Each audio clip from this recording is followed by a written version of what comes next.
India जो है दुनिया को फेवर नहीं दे रहा। इंडिया अपना तेल बचाता है, वहां पे तेल आ रहा है रेड सी से, तो उसको बचा रहे हैं, अपने इन्फ्लेशन को कंट्रोल करके अगले बैठे हैं।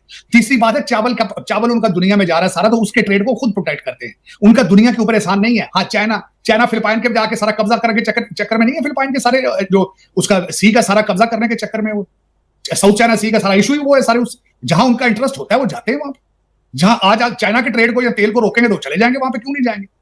लेकिन इंडिया जो है वो सबसे बड़ी बात है अपने इन्फ्लेशन, अपने रेट और अपनी चीजों को प्रोटेक्ट करने के लिए वहां मौजूद है। हाँ, साथ उसके वो अपने मसल भी फ्लेक्स करते हैं, जो कि इस वक्त दुनिया परेशान है इस वक्त। गोरा यहाँ परेशान है भारत की तरक्की देखकर। ये मैं बता रहा हूँ आपको बात। ये जो स्टेट डिपार्टमेंट की ये सारी ये बुढ़ासे निकाल रहे हैं इंडिया के खिलाफ, इसके पीछे 8.4% तरक्की है उनकी। और तीसरी बात ये है चीमा साहब, इस मुल्क के अंदर भी इस अमेरिका को भारतीय चला रहे हैं।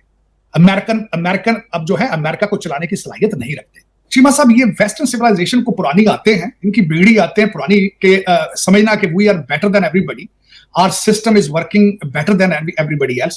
पुरानी आते हैं इनकी खराब हैं। और दूसरा, मैं हमेशा ये कहता हूं कि भारत की इनको 8.4% ग्रोथ भी इनकी आंखों में इनको हजम नहीं हो रही है। दूसरी चीज ये, मैं इस पर बिल्कुल मैं बड़ा खुश हूं आज के इन्होंने 40 मिनट बुला के ग्लोरिया बर्बेनिया को 40 मिनट इन्होंने वहां पे रगड़ा दिया। मैं बड़ा खुश हूं इस बात पे। और ये दूसरी दफा, बल्कि 2 वाकयात हो चुके हैं, मैं बताना चाहूंगा। पहले जर्मनी ने इसके ऊपर कहा था, और एक केजरीवाल के हवाले से 2 वाकयात हो चुके हैं जिस पे मुझे आप इजाजत दें मैं बोलना चाहूंगा। एक तो इन्होंने जर्मनी ने केजरीवाल के ऊपर भी 1 हफ्ता पहले कहा था, उनको भी डिमाश किया गया है। उन्होंने कहा था कि हमारी ख्वाहिश है कि जुडिशियल सिस्टम वहां काम करे, हम वी आर वाचिंग इट और सारा कुछ। भाई, how dare you tell that? और केजरी साहब के पास बेहतरीन वकील है, उनको हासिल है, जुडिशियल प्रोसेस अपना टाइम ले रहा है। और अगर वो करप्शन में इन्वॉल्व है, this is their internal matter, who you are to begin with to poke things.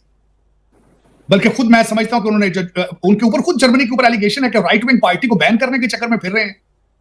और उसके बाद आज फिर जिस तरह अमेरिका बहादुर समझता है कि we are superior than everybody, we are the only democratic country और ट्रू डेमोक्रेसी और फ्रीडम और पता नहीं क्या क्या, मेरा मकसद है गिनने को कर जाते हैं अपने हालात में। इस कंट्री में बैठा हूं 35 साल से, मैं पॉलिटिकल साइंस का स्टूडेंट हूं। ना यहाँ जमहूरियत है, ना फ्रीडम है, ना प्रेस है, यहाँ पे कुछ भी नहीं है। मुझसे पूछे, मैं किताब लिख देता हूँ इस चीज पे। और चीमा साहब, मैं बड़ा खुश हूं कि इनको स्टेटमेंट देनी। इन्होंने आज से हफ्ता पहले वो मैथ्यू मिलर और ये व्हाइट हाउस की ब्रीफिंग होती है ना, इसमें कोई जवाब नहीं देते वो। बिल्कुल, मैं बड़ा ऑब्जर्व करता हूं इनको। हर चीज पॉलिटिकल करेक्टनेस के हवाले से जवाब देना, ये और वो किरबी साहब एक टोपी ड्रामा है इधर से उधर साहब से। लेकिन उन्होंने इनके सिटीजन एक्ट के ऊपर पहले पिछले हफ्ते उन्होंने इतराज किया था, जिसको इंटरनली ही किसी तरीके से जवाब दिया, फिर then he went to the backward. अब इन्होंने केजरीवाल के हवाले से फिर किया है, जिसपे मैं बहुत खुश हूं कि इन्होंने भारत की इंटरनल अफेयर मिनिस्ट्री ने इसको बुला के 40 मिनट उसको जवाब दिया है। और खासकर जो मेरी इंफॉर्मेशन के हिसाब से 3 आगे से इन्होंने जवाब देने में 3 पॉइंट रखे गए कि आपके अंदर मुल्क के अंदर अबॉर्शन के हालात क्या है। दूसरा कहा गया है कि बच्चे बॉर्डर पे लाकर आपने केजेस में रखे। अपने खुद देखो ना, जमहूरियत तुम्हारे अंदर किस तरह काम कर रही है। तुम्हारे अंदर खुद जमहूरी इख्तियार ये हो तो तुम, मेरा मकसद है, तुम लोगों को जाके जमहूरियत सिखाते हो। How dare you do that? और मैं इस पे बिल्कुल मैं I was shocked and surprised. और मैं बिल्कुल खुश हूं कि इसके ऊपर सही जवाब दिया उन्होंने, बल्कि मजीद जवाब देना चाहिए इनको बताना चाहिए। और दूसरा, मैं इस वक्त इस चीज को एक और चीज के साथ रिलेट करना चाहूंगा कि खासकर आजकल हमारे लौंडे लपाड़े भी जो है इस वक्त वो अमेरिका में कांग्रेसमैन और सेनेटरों को पैसे दे देकर वो स्टेटमेंटें जो दिलवा रहे हैं, उनको भी मैं केजरीवाल के साथ ही बल्कि सिमिलरिटीज है उसमें कि ये सब पाकिस्तान से इंटरनल प्रॉब्लम, एक जुडिशियल प्रोसेस वहां पे भी चल रहा है और उसके ऊपर वो मेरा मकसद है उसके केसेस हैं, उनके वकील हैं, सारा दिन दरबार लगता है खान साहब के पास, 50-50 वकील जाके सामने बैठते हैं। तो ये किस तरह, how dare you tell the other countries के we are watching you, why you are watching them to begin with? तुमने इराक में क्या नहीं किया? तुम्हारा प्रीएम्प्टिव अटैक क्या है? तुमने जाके दुनिया के 2 मुल्क जो तबाह कर दिए, तुम्हें पूछने वाले कौन नहीं? तुम दुनिया की इस वक्त गंदी तरीन जो इस वक्त जंग है उसको सपोर्ट कर रहे हो फाइनेंशियली भी और आर्मामेंट के साथ, और दुनिया देख नहीं रही कि व्हाट आर यू डूइंग? आप दुनिया पे कितना ब्राइब आप करते हो, टर्की को, इजिप्ट को, पाकिस्तान को, और वहां पे एंटी, हमारे मुर्शिद पाक ने 55 जलसे सिर्फ एंटी अमेरिकन सेंटीमेंट पे किए सारे, जिसके जो आपके सारा पाकिस्तान तो आपके पैसों से चल रहा है जब से रशिया अफगानिस्तान में आया। लेकिन आपको पता नहीं है कि दुनिया आपके खिलाफ कितनी, क्यों खिलाफ है? इसी वजह से खिलाफ कि आप उनको एक तो इंफीरियर समझते हो, अपने आप को सुपीरियर समझते हो फॉर नो रीजन। बताओ ना भी, तुम्हारी सुपीरियर, कभी तुम्हारी जमहूरियत थी, कभी तुम्हारी इकदार थी। जब निक्सन रिजाइन कर गया तो उसके बाद तुम डिक्लाइन में हो, कंटिन्यूसली डिक्लाइन में हो, तुम्हारी कोई मॉरल्स नहीं है। पहले मैं सबसे मॉरल्स तो पहले ही नहीं थी, डेमोक्रेटिक वैल्यूज भी नहीं है, खत्म हो चुकी हैं बिल्कुल। इस वक्त जो कंट्री डिवाइडेड है, इसके बड़े खतरनाक रिजल्ट आएंगे अगर if they don't reform themselves. Cheema साहब इस वक्त अगर देखा जाए तो एलाइज जिस तरीके से देखे ना, इससे बड़ा बदतरीन पॉलिटिकल क्राइसिस क्या होगा कि गाजा की जंग को, इजराइल को फाइनेंशियली आर्मामेंट सारा सपोर्ट ये कर रहे हैं, वो इनकी बात भी नहीं सुनता। इससे बदतरीन इनके हालात क्या होंगे? इससे बदतरीन हालात क्या होंगे कि सऊदी अरेबिया और ईरान ने जाके बीजिंग में सुलह की है? इससे बदतरीन हालात क्या होंगे? दूसरा, आज किसी ने ट्वीट किया था कि यहां पर रोजाना डेली बेसिस पे जो लोग, वो एक बंदे ने, एक हिस्पैनिक लड़के ने एक लड़की को मर्डर किया है, यहाँ पे वो किसी को मर्डर किया। दूसरा मर्डर डोनाल्ड ट्रंप के पीरियड में उसको डिपोर्ट किया गया था यहां से, वो दोबारा एंटर होकर फिर उसने एक मर्डर किया है। तो आज किसी ने ट्वीट किया कि $10 बिलियन की वार नहीं बना सके, लेकिन 150 बिलियन, जो 106 बिलियन मांग रहे हैं गाजा यूक्रेन की वार के लिए, क्योंकि वहां से किकबैक लेते हैं। ड्रामेबाजी इनके देखें किस तरह के ये ड्रामे कर रहे हैं। मेरा मतलब दुनिया, पीपल आर वाचिंग इट। असल में सबसे बड़ा प्रॉब्लम यह है कि ये समझते हैं अमेरिकन कि सारी दुनिया रोटियां नाक में डालती है, सिर्फ यही है जो जिनको पता है रोटी मुंह में डालनी है।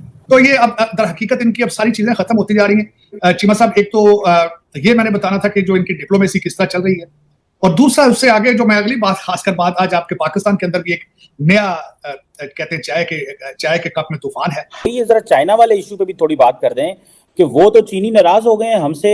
अब पाकिस्तान कहता है कि चाइना अफगानिस्तान के साथ डायरेक्ट लाइन खोल के बैठा हुआ है। अब चाइना अफगानिस्तान को क्यों नहीं कहता कि तुम्हारे पास दहशतगर्दी जो ग्रुप बैठे हैं वो आप पे भी हमले कर रहे हैं, हम पे भी हमले कर रहे हैं। चाइना क्या करता है, वो खामोश रहता है, वो किसी मुल्क को नाराज नहीं करता।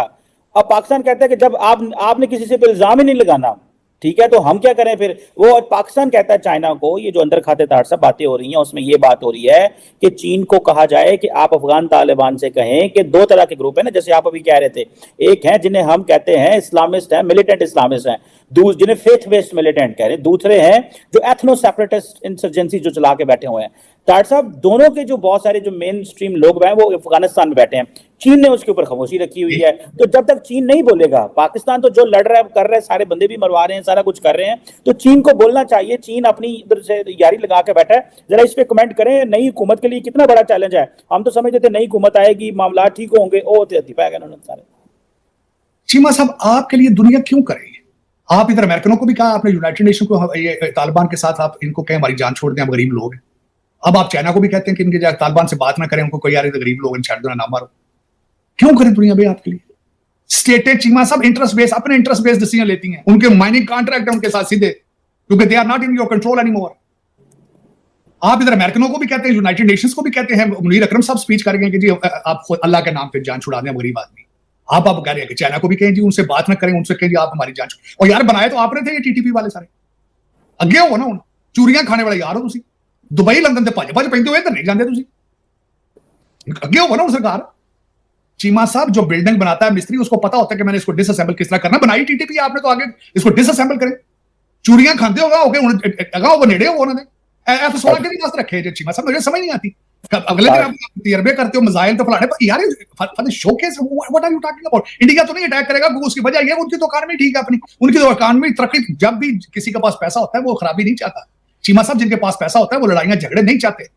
इंडिया का बॉर्डर तो वैसे ही सेफ है, उधर से तो ना कोई, इनसे तो जान छुड़ाओ यार। वो पटाखे जो क्या कर रहे हो उनके साथ। चीमा साहब, दुनिया आपकी जंगे लड़े, क्यों लड़े भाई? चाइना क्यों उनको कहे जाके? उनके अपने इंटरेस्ट है, फाइनेंशियल इंटरेस्ट है, उनके कॉन्ट्रैक्ट है उनके साथ। तीसरी एक आखिरी बात, चीमा साहब, आपको पता है कि चाइना को खुद प्रॉब्लम है, उनको खुद खतरा है उनको मुसलमानों से। उनकी जो स्टेट साथ, उनके जो वीगर है सारे, वो भाजपा जो थे, उनको खुद डर है अफगानिस्तान के। वो खुद चुप करके उनके साथ रिलेशनशिप रखना चाहते हैं ताकि वो उधर ना इन्वॉल्व हो जाए जाके। ये चाइनीज की भी इतनी जिम्मेदारी है, रोटी खाने लगे, कारोबार करने लगे, कहते साड़ियां से प्रोटेक्ट करो।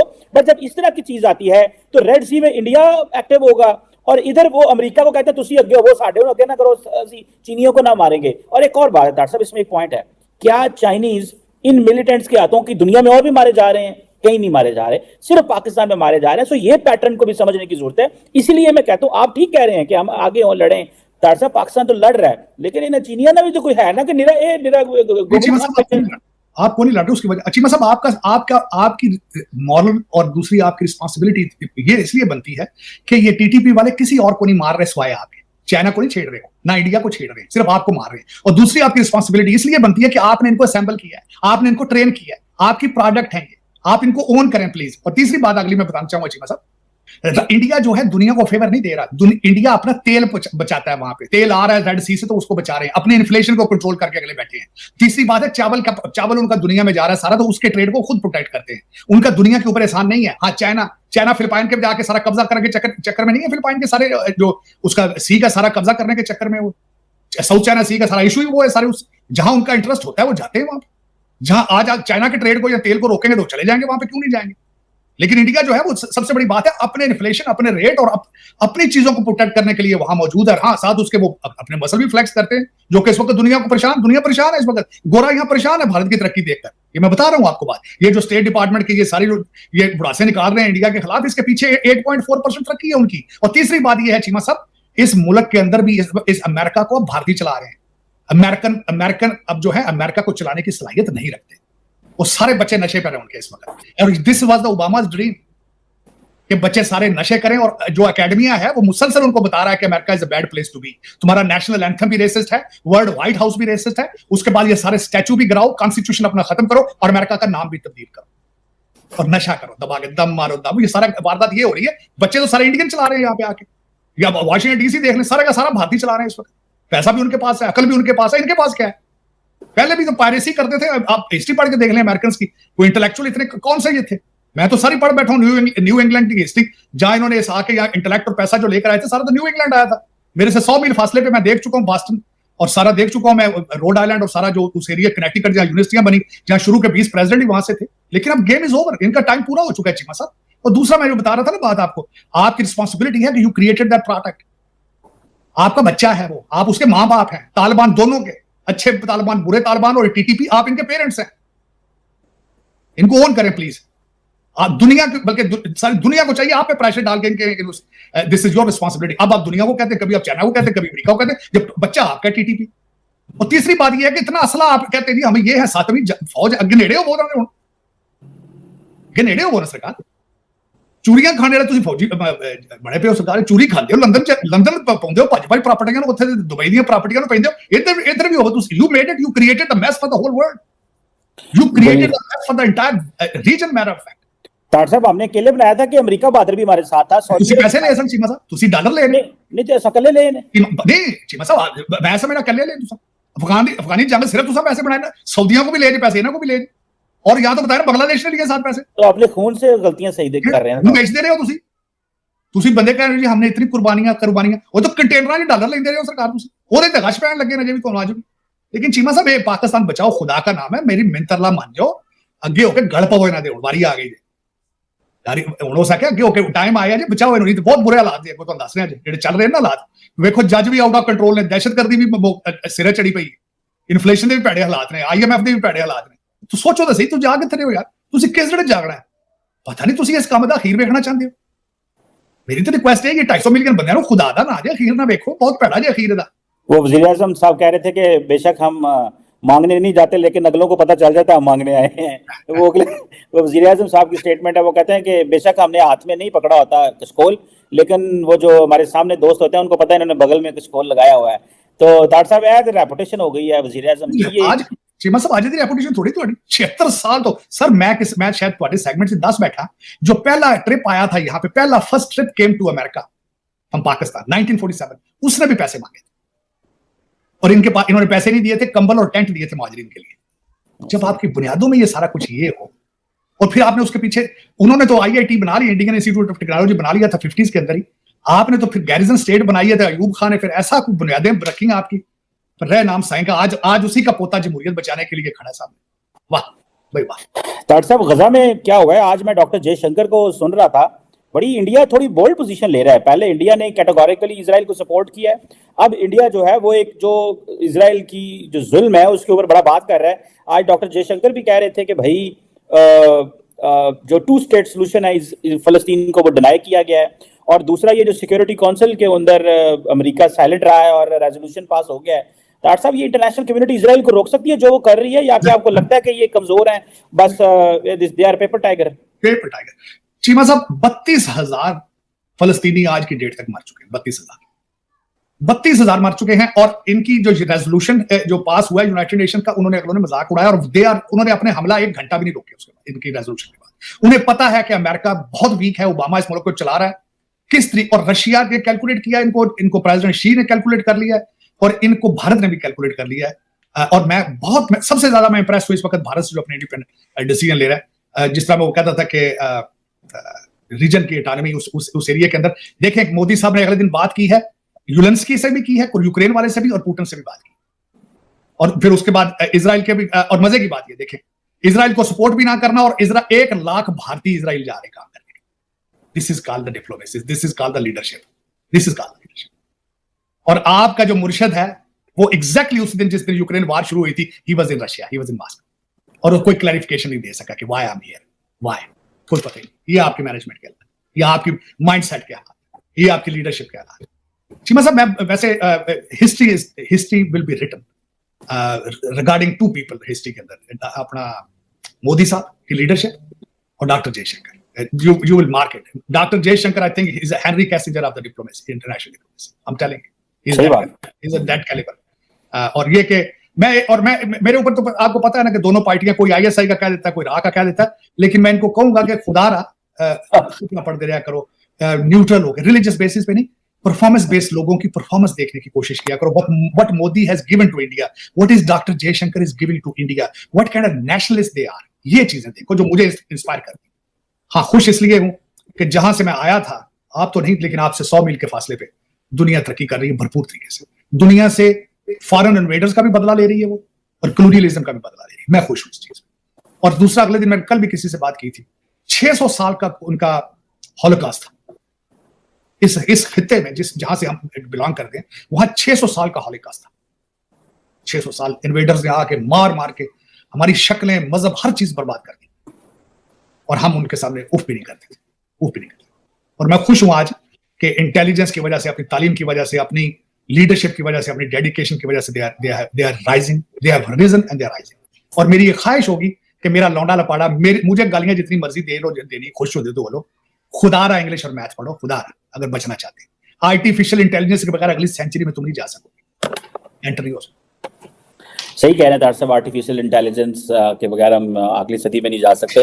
और बिल्कुल सही कहते हैं कि 100 किलोमीटर पे जो तब्दीलियां आ रही हैं, हमारे दोनों 100 किलोमीटर पे बड़ा बड़ी, एक पास अफगानिस्तान 100 किलोमीटर थे, वो थे जो ना 7वीं सदी की गल्ला हो रही है ने, एक पास इंडिया है 7वीं सदी, जो आज की सदी में बैठा है वो 22वीं 21वीं सदी में लगे हुए हैं। चाइना और तरफ जा रहा है, आसा अरेबियन सी एल मुंह की है, पता नहीं चीमा साहब, तुसी भी तरक्की बहुत की थी, लेकिन लंदन से की थी, लंदन में की है, बहुत तरक्की की थी।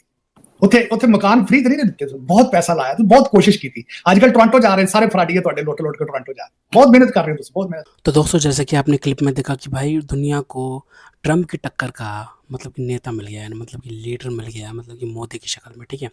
दोनों नेता जो मतलब कि भाई मोदी और ट्रम्प के नेतृत्व की में शैली में जो समानता है ना, दोनों के नेतृत्व की शैली में समानता बहुत ज़्यादा है, ठीक है भाई साहब।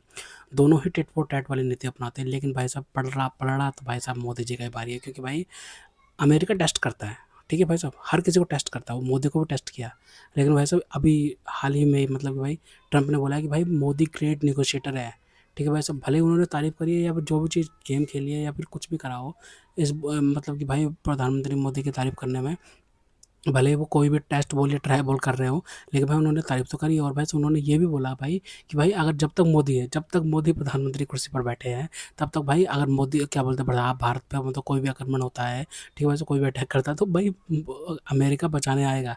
ये किस संदर्भ में बात करी थी भाई? पाकिस्तान तो भाई तो उसी दिन ही कौम में चला गया होगा कि भाई ये बात क्या कर दी भाई साहब। जो अमेरिका पाकिस्तान को मतलब गोद में खिला रहा है भाई साहब, उसी अमेरिका ने मतलब कि पाकिस्तान के दुश्मन देश, पाकिस्तान का दुश्मन देश हुआ ना भारत, तो भाई पाकिस्तान के दुश्मन देश के लिए भाई साहब ऐसी बात करी है भाई साहब, तो ये बहुत बड़ी बात है। हालांकि इसको अभी टाइम हो गया ये बात किए हुए, ठीक है। दोनों नेता अपने अपने देशों के राष्ट्रीय हित, आर्थिक शक्ति और राजनीतिक स्थिरता को जोड़ देते हैं। ट्रंप अमेरिका के लिए अमेरिका फर्स्ट की बात करते हैं, जबकि मोदी के नेतृत्व में भारत ने इंडिया फर्स्ट और रणनीतिक स्वायत्ता को विदेश नीति में प्रमुखता दी है। अमेरिका के दबाव के सामने भारत की स्वतंत्र नीति, भारत अब हर राष्ट्रीय मुद्दे पर किसी एक शक्ति समूह के साथ खड़ा होने के बजाय अपने हित के अनुसार निर्णय लेने की कोशिश करता है। रूस, अमेरिका, यूरोप, इजराइल और खाड़ी देशों के साथ भारत के रिश्तों का अलग अलग स्तर पर विस्तार इसी रणनीति का उदाहरण है। आर्थिक शक्ति ने मोदी की स्थिति मजबूत की है। भारत की तेज़ी से बढ़ती अर्थव्यवस्था ने उसकी वैश्विक बार्गेनिंग पावर को बढ़ाया है। बड़ा बाजार, डिजिटल अर्थव्यवस्था, इंफ्रास्ट्रक्चर, मैन्युफैक्चरिंग और टेक्नोलॉजी सेक्टर भारत को को दुनिया की बड़ी शक्तियों के लिए महत्वपूर्ण बनाते हैं। ग्लोबल साउथ में भारत की बढ़ती भूमिका। मोदी सरकार ने भारत को केवल दक्षिण एशिया की शक्ति के रूप में ही नहीं, बल्कि ग्लोबल साउथ की आवाज़ के रूप में प्रस्तुत करने की कोशिश की है। G20 की अध्यक्षता के दौरान भारत ने विकासशील देशों के मुद्दों को अंतर्राष्ट्रीय मंच पर प्रमुखता से उठाया। चीन के सामने भारत की बढ़ती हुई भूमिका, ठीक है। अमेरिका और यूरोप के लिए भारत इसलिए भी महत्वपूर्ण है क्योंकि चीन के बढ़ते प्रभाव के बीच भारत एक बड़ी आर्थिक, सैन्य और जनसांख्यिकीय शक्ति है। इसलिए पश्चिम भारत के साथ रणनीतिक संबंध मजबूत करना चाहता है, ठीक है। क्या मोदी वास्तव में ट्रंप की टक्कर के नेता हैं? ये कहना एक राजनीतिक विश्लेषण की राय है। कोई क्या बोलता है, मतलब ये, मतलब कि भाई ये तो भाई सुनने में बहुत अच्छा लगता है और भाई साहब इम्प्लीमेंट करने में भी बहुत अच्छा लगता है, लेकिन भाई इसमें भाई साहब ट्रंप थोड़े पीछे हैं भाई साहब, क्योंकि भाई साहब ट्रंप, मतलब कि ट्रंप ने जिस तरीके से अपनी छवि खराब करी है ना पूरी दुनिया के सामने, क्योंकि भाई देखो अभी, मतलब कि भाई G7 में, ठीक है भाई, क्या बोलते हैं, जब मिले थे G7 कंट्रीज़, तो भाई वहाँ पे ट्रंप ने, मतलब कि इटली के प्रधानमंत्री को बोला कि वो मेरे साथ सेल्फी लेने के लिए गिड़गिड़ा रही थी। तो उसके बाद उन्होंने पोस्ट करके बताया कि भाई इटली किसी के सामने गिड़गिड़ाता नहीं है। तो भाई इससे ट्रंप की छवि खराब हुई। ट्रंप ने बोला कनाडा को कि भाई साहब कनाडा हमारे साथ, अमेरिका के साथ में मिल जाए, हमारा मतलब कि इतना पता नहीं कौन सा स्टेट बन जाए हमारा, ठीक है भाई साहब, यूनाइटेड स्टेट में शामिल हो जाए। तो भाई कनाडा ने भी नकार दिया। और ग्रीनलैंड को कहा था ग्रीनलैंड हमारा है, ठीक है भाई, ग्रीनलैंड भी हम कब्जा कर लेंगे अब, ठीक है भाई, ऐसा कुछ कहा था भाई ट्रंप ने, ठीक है भाई। सो और फिर उसके बाद डेनमार्क की भाई क्या बोलते हैं प्रतिक्रिया आई थी कि भाई सो डेनमार्क हमारा है और हमारा ही रहेगा, अमेरिका कुछ भी कर ले जाए। तो यूरोप से सीधे सीधे पंगे लिए, और फ्रांस से पता ही 36 का आंकड़ा अमेरिका का, ठीक है भाई। और रूस से पता ही है, रूस तो सबसे तगड़ा दुश्मन है, ठीक है भाई। और चाइना तो है ही, चाइना को काउंटर करने के लिए भारत की ज़रूरत पड़ेगी अमेरिका को। तो इस कॉन्टेक्स्ट में डोनाल्ड ट्रंप ने ये बात बोली थी कि भाई अगर प्रधानमंत्री के होते हुए, प्रधानमंत्री नरेंद्र मोदी के, मतलब क्या बोलते हैं, जब तक प्रधानमंत्री नरेंद्र मोदी प्रधानमंत्री कुर्सी पर बैठे हैं, तब तक अगर भारत पर कोई अटैक होता है, आक्रमण होता है, तो भाई अमेरिका भारत की रक्षा करने के लिए आएगा। तो भाई ये बात बोली थी भाई, जो पाकिस्तान तो भाई सब जल बन गया होगा, ठीक है सर। लेकिन भाई भारत को ज़रूरत भी नहीं है भाई, क्योंकि भाई भारत खुद ही, मतलब कि इतना मतलब कि सक्षम है, ठीक है भाई। तो भाई वो चीज़, भाई भारत ना उसी चीज़ में बहुत ज़्यादा सक्षम है, तो भाई भारत को कोई दिक्कत ही नहीं है, ठीक है भाई साहब। खैर मैं आपको एक और बात बता देता हूँ कि भाई क्या बोलते हैं, ऑपरेशन सिंदूर के ऊपर भाई एक डॉक्यूमेंट्री बनाई गई है डिस्कवरी चैनल के द्वारा, और डिस्कवरी OTT पे जाके आप उसको देख सकते हैं। यूट्यूब पे भी आई थिंक कुछ पार्ट्स डाल दिए गए हैं, ANI की न्यूज़ पे शायद, आई थिंक आप जाके चेक कर लीजिएगा। लेकिन भाई डिस्कवरी पे आपको फुल डॉक्यूमेंट्री मिल जाएगी है। अब देखिएगा उसमें भाई, क्योंकि उसमें ये बताया गया है कि भाई प्रधानमंत्री नरेंद्र मोदी ने फैसला कर लिया था कि भाई अब तो भाई जो आर्य पार की जंग होएगी, क्योंकि भाई भारत कितनी देर तक, मतलब ये आतंकवाद से, मतलब ये पीड़ित रहेगा, भारत कितनी देर तक, मतलब इनको सहेगा कि भाई ये, मतलब कि भाई जब मर्जी चाहे भाई भारत पे, मतलब कि भाई ऐसा आक्रमण कर देते हैं, मतलब कि भाई डायरेक्टली तो, मतलब कि क्या बोलते हैं, इनके तिलों में तेल नहीं है कि भाई डायरेक्टली मोदी से पंगा लें, भारत से पंगा लें। लेकिन भाई ये, मतलब कि अपने आतंकियों के द्वारा, मतलब कि भारत की शांति भंग करते हैं, ठीक है भाई। सो अगर इतना ही दम है तो भाई इंडियन आर्मी से जाकर लड़ो, लेकिन भाई वो वहाँ पे इंडियन आर्मी से नहीं लड़ेंगे भाई साहब, क्योंकि पता है इनको कि कितनी औकात है। इसलिए भाई साहब ये ऐसे आतंकवादी हमले करवाते हैं। उसके बाद जब भारत रिटेलिएट करता है, तो भाई पाकिस्तान दुनिया को बताता है कि देखो भाई दुनिया, हम तो विक्टिम है, भारत हम पे अटैक कर रहा है। दुनिया को ये बोलता है, ये नहीं बोलेगा कि भाई क्यों कर रहा है भारत अटैक, भाई भारत क्यों अटैक नहीं कर रहा बल्कि रिटेलिएट कर रहा है, ये कभी नहीं बताएंगे। और ये अगर भाई ये, अगर हाफिज़ सईद, मसूद अज़हर वगैरह ऐसे आतंकी भाई भारत को लौटा दें और अपने मरकज़ ख़त्म कर दें, तो भाई क्या बोलते हैं, भारत आज ही, मतलब कि टेबल पे बैठ के इनसे बातचीत करेगा भाई साहब। और अगर भाई साहब बातचीत होती है तो भाई इनको भी फ़ायदा होगा, ट्रेड मिलेगी इनको, ठीक है भाई साहब। इनके खिलाड़ी यहाँ भारत आ सकते हैं, इनके एक्टर्स वगैरह आ सकते हैं भाई साहब, पैसा भी मिल सकता है भाई, हर तरीके का सहयोग मिल सकता है। इंटर वाटर ट्रीटी भी, मतलब रिज्यूम हो सकती है। लेकिन भाई ये करेंगे नहीं, इनको भाई अपनी तबाही करनी है तो भाई तबाही करेंगे। खैर तो दोस्तों, अगर आपको हमारी वीडियो पसंद आए तो कम से कम व्हाट्सएप पर जरूर शेयर करिएगा, साथ साथ चैनल को सब्सक्राइब करके हमारा मनोबल जरूर बढ़ेगा, ताकि हम आपके लिए ऐसे ही मनोरंजन वीडियोस बनाते रहें। तो गाइस मिलते हैं आपसे अगले वीडियो में, तब तक ले जय हिंद।